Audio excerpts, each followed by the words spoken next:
বন্ধুরা আমি আর দিদি মিলে সব মাছগুলো বেছে নিচ্ছি। দেখুন বন্ধুরা মাছের ঝোলের কালারটা কত সুন্দর হয়েছে। নমস্কার বন্ধুরা, আমি নিরুপমা, আমি পিয়ালি। আমাদের এই এনপির রান্নাঘরে আপনাদের সকলকে স্বাগত জানাই। বন্ধুরা এখন তো বর্ষা, আর এই বর্ষা কালকে রাত্রে প্রচুর বৃষ্টি হয়েছে, আর বৃষ্টির মধ্যে আমাদের জমিতে যে মুগলি বসানো বা খালে জাল দেওয়া আছে, তাইতে দেখুন কত ধরনের নানা ধরনের মাছ পড়েছে। তাই ভাবলাম এই বর্ষার সময় কি রেসিপি বানাবো, তাই ভাবলাম এই নানা রকমের মাছ দিয়ে একটা রেসিপি করে আপনাদেরকে দেখাবো। এই নানা রকমের মাছ দিয়ে যে একটাই রেসিপি করে এক থালা ভাত খাওয়া যায়, সেটাই আপনাদেরকে দেখাবো।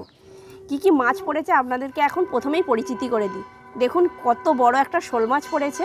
দেখুন বন্ধুরা একটা কই মাছ পড়েছে, আর ট্যাংরা মাছটা দেখুন। দেশি ট্যাংরা খুবই টেস্টফুল হয় এগুলো।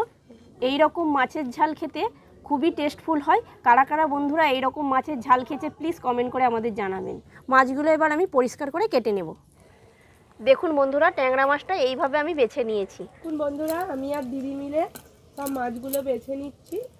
আর এই বর্ষাকালে এই রকম মাছ দিয়ে ভাত খেতে খুবই ভালো লাগে, তাই ভাবলাম আপনাদের সঙ্গেও শেয়ার করি। বন্ধুরা আজকে আমরা এই মাছগুলোর একটা অন্য রকম ঝাল বানাবো। তো বন্ধুরা আপনারা দেখতে থাকুন পুরোটা আমরা কিভাবে বানাই। আমি দেখুন মাছগুলো ভালো করে কেটে ধুয়ে নিয়েছি সর্ষের তেল, 5 ফোড়ন, নুন, হলুদ গুঁড়ো, কালো এবং সাদা সর্ষে, আদা, জিরে এবং গোটা শুকনো লঙ্কা আর একটা গোটা টমেটো। প্রথমে আমি এই শুকনো লঙ্কা, আদা, জিরে আর সর্ষেটা ভালো করে বেটে নেব।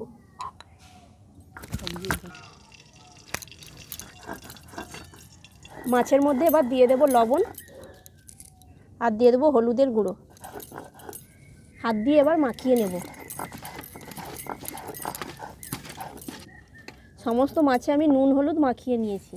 কড়া গরম করে নিয়েছি, এবার কড়ার মধ্যে সরিষার তেল দিয়ে দেবো। মাছ কড়ার মধ্যে না যাতে জড়িয়ে যায় সেই জন্য আমি লবণ দিয়ে দেবো।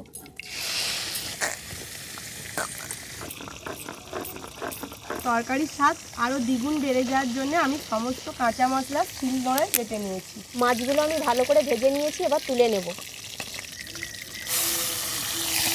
জল পড়তেছে। সমস্ত মাছ আমি ভেজে নিয়েছি, এবার মাছের ঝালটা আমি করে নেব। আমি 5 ফোড়ন দিয়ে দেব আদা জিরে বাটা, দিয়ে দেব টমেটো, দিয়ে দেব বেটে রাখা লঙ্কা,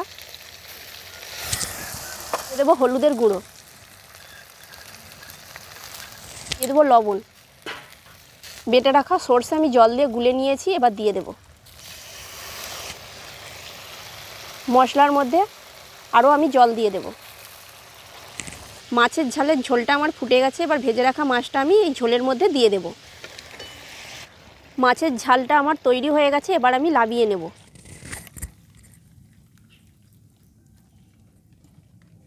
দেখুন বন্ধুরা মাছের ঝোলের কালারটা কত সুন্দর হয়েছে, দেখতে পুরো অসম্ভব সুন্দর হয়েছে। চলুন এবার ভাত দিয়ে খেয়ে আপনাদের সঙ্গে আমরা দেখাই। মাছের ফটোটা নিয়ে